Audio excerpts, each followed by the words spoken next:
बड़ी बहू वर्षा हर काम में बहुत तेज थी। वहीं छोटी बहू हर्षा हर काम आराम से करती।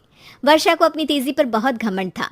वो बात बात पर हर्षा को ताना मारा करती। एक दिन वर्षा किचन में खाना बना रही होती है और हर्षा से कहती है, देवरानी जी, इतना धीमे धीमे खाना बनाओगी तो लोग भूख से मर जाएंगे। पिछले जन्म में कछुआ थी क्या? मेरा तो पता नहीं, आप बहुत तेज हो। आप पिछले जन्म में घोड़ा थी क्या? वर्षा आराम से चली जाती है। खाना खाने के बाद वर्षा का पति गौतम, हर्षा का पति लोकेश और उनके माता पिता बैठकर टीवी देख रहे होते हैं। तभी सास कहती है, अरे रामायण लगा दो हर्षा। हर्षा धीरे धीरे चैनल बदलती है। जब तक रामायण के चैनल पर पहुंचेगी रावण मर भी चुका होगा। हाँ बेटा हर्षा, जल्दी लगा देना, राम भगवान के दर्शन कर लूं। जी लगा तो रही हूँ। इतना स्लो? सासू माँ, इतने में तो अयोध्या जाके राम भगवान के दर्शन कराएंगी। सब वर्षा की बात पर हंसने लगते हैं। वर्षा हर्षा के हाथ से रिमोट लेकर रामायण लगा देती है। हर्षा बुरा नहीं मानती और वो भी हंसते हुए वहां से चली जाती है। एक दिन हर्षा खाना खा रही होती है। तभी वर्षा वहां आके कहती है, अरे कितना धीमे धीमे खा रही हो। इतने में तो शादी में 100 लोग खाना खा लेते। आधे घंटे से खाना खा रही हो तुम। अरे खाने को चबा चबा कर खाना चाहिए। हाँ हाँ, आप तो चबा के भी खाती हो और दबा के भी। अरे आपको मेरे धीरे खाने से दिक्कत है या ज्यादा खाने से? अरे आप धीमे खाओ या ज्यादा खाओ, मुझे क्या। बस मैं ये कहने आई थी कि सुबह कुछ मेहमान आ रहे हैं, जल्दी उठ के खाना बना लेना, देर मत करना। साथ में बनाते हैं ना। तुम्हारे साथ बनाऊंगी तो स्पीड को 5वें गियर से पहले गियर पर ले आना पड़ेगा।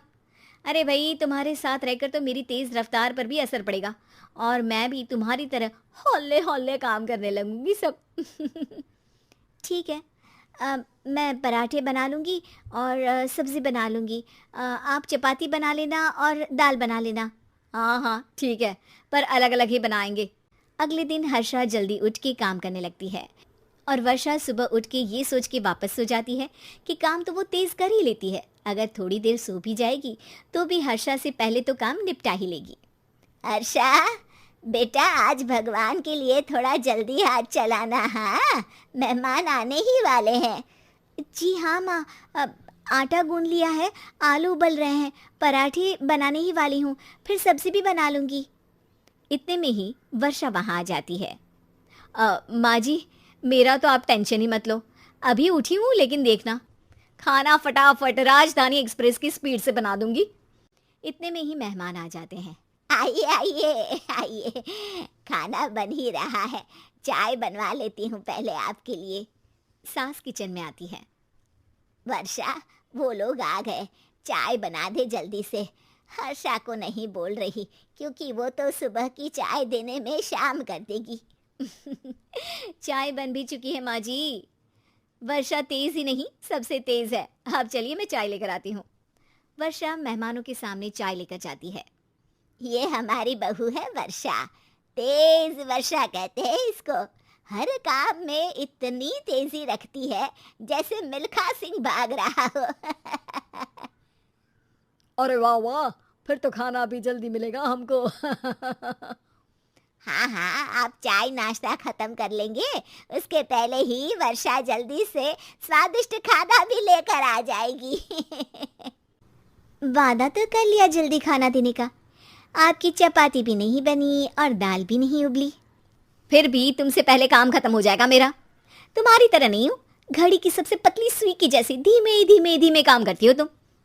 बस वर्षा अपने तेज हाथों से दाल कुकर में चढ़ाती है और आटा निकाल के गूंथने लगती है। थोड़ी देर में कुकर की तेज सीटी बजती है और वर्षा का हाथ डोल जाता है। आटे में पानी ज्यादा पड़ जाता है। अरे रे, आटा तो ज्यादा गीला हो गया। वर्षा जब रोटी बेलने लगी तो एक भी रोटी गोल नहीं बन रही थी।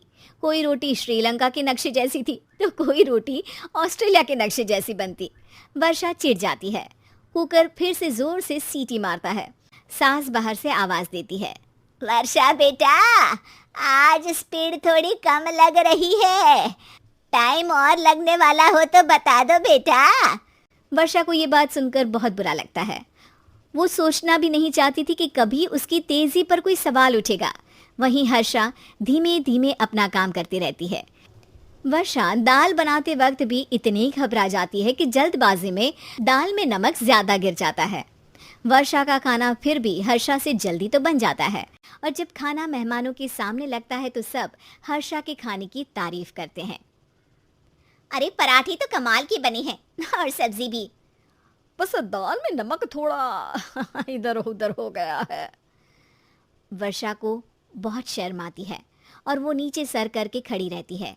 तभी हर्षा कहती है, वो ना मैं थोड़ी जल्दबाजी कर गई और नमक ज्यादा हो गया, पर पराठे तो वर्षा भाभी ने ही बनाए हैं, इसीलिए तो अच्छे बने हैं।